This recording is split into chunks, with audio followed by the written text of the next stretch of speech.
உறவுகள் இன்றி தவிக்கும் ஒரு இளைஞனின் காதல் கதை இது.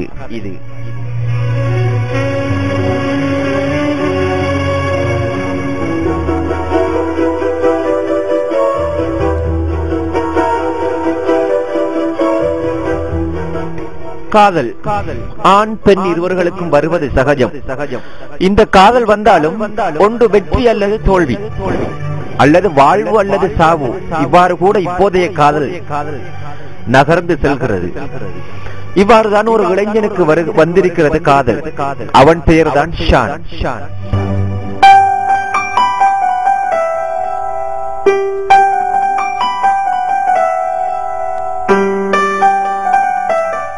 யாஹூ மெசஞ்சர் மூலமாக தனது காதலியை சந்தித்த ஷான் 3 வருடங்களாக தனது காதலை வளர்த்து வந்தார்.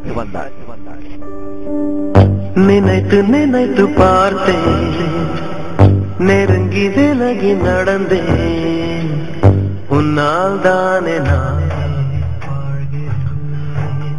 அதாவது ஒரு பழமொழி சொல்வார்கள், காக்கைக்கு தன் குஞ்சு பொன் குஞ்சு என்று. இவ்வாறு தனது காதலை 3 வருடங்களாக மனதுக்குள்ளே பொத்தி பொத்தி வளர்த்து வந்தார். ஆனாலும் அந்த காதலி 3 நிமிடத்திலே தனது தாயை கண்டவுடன் ரெக்கை கட்டி பறந்து சென்ற கொடுமை என்ன! அடடா அடடா!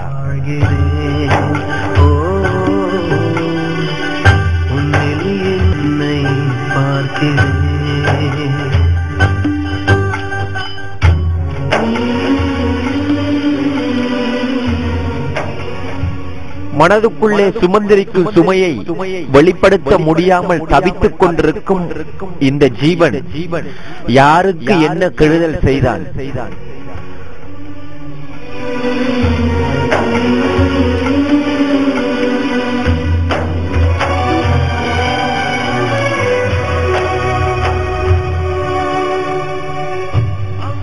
எத்தனையோ தடவை தனது காதலியை சந்திப்பதற்கு தயாராக இருந்தாலும் அவனை கண்டவுடன் இவள் ஒளிந்து கொண்டிருப்பது ஏன்?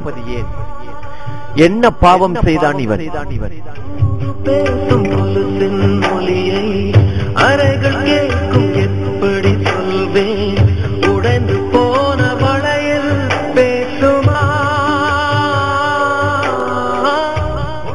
தனது காதலி உணர்வுகள் வந்தவுடன் வெளியிலே வந்து வானத்தை அண்ணாந்து பார்த்து அங்கேயாவது தனது காதலி தெரிவாள் என்ற ஒரு நம்பிக்கையோடு தனது வாழ்க்கையை கழித்துக் கொண்டு வருகிறான் இவன்.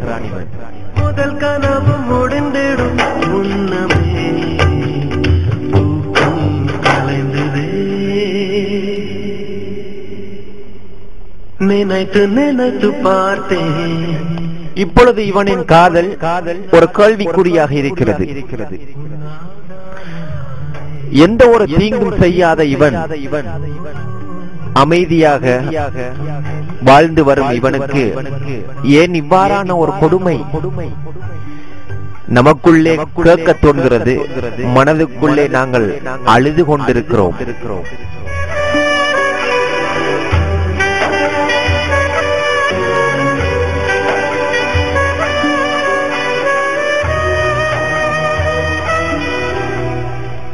இவனின் காதல் வெற்றி பெற வேண்டும். இறைவன் அதற்கு துணை இருக்க வேண்டும். நாங்கள் அனைவரும் சேர்ந்து இறைவனிடம் பிரார்த்திப்போம், இவனும் இவனின் காதலியும் மீண்டும் ஒன்று சேர்ந்து வாழ்வதற்கு. காதலில் கேட்கும்